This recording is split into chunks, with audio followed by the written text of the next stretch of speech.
CBS The Young and the Restless spoilers. Chance is a cold-blooded person.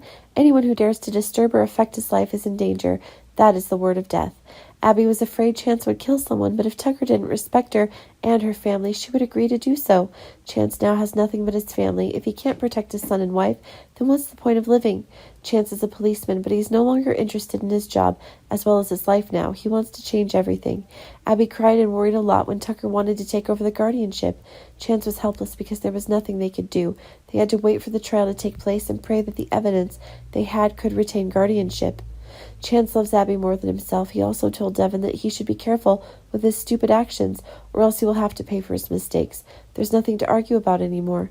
Abby reveals that she wants Tucker to disappear from Genoa, better even than dead. Chance had heard his wife's wishes and was ready for some kind of fight. Abby's very scared. The psychology of a woman like her is quite weak. Then she heard Tucker's threats. She did not know what to do but wait for fear. Chance had a plan of his own. He would assassinate Tucker and bury his body in an unknown place. He then concludes that Tucker is missing and he may have fled Genoa.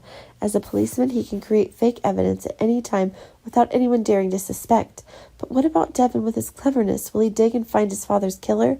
But Chance was out of the way, and if he went to jail and eliminated a threat to his wife, he would be willing to do the same. Chance loved Abby and Dominic, but he couldn't be with them. He did a very moving job destroying his enemies and protecting his family. Tucker did not expect his fate to be so tragic, so he was not careful. Tucker thought he would be harmed, not killed. His arrogant attitude was his mistake.